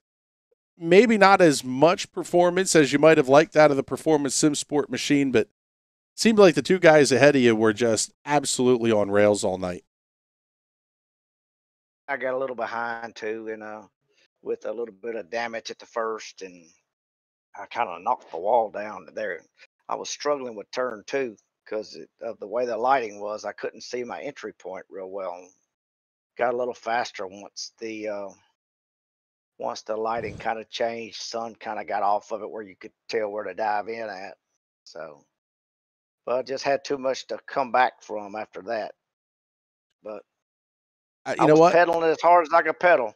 I was going to say, it was still a very good run tonight, a fantastic points night, with you and Wendell both finishing up so far towards the front here.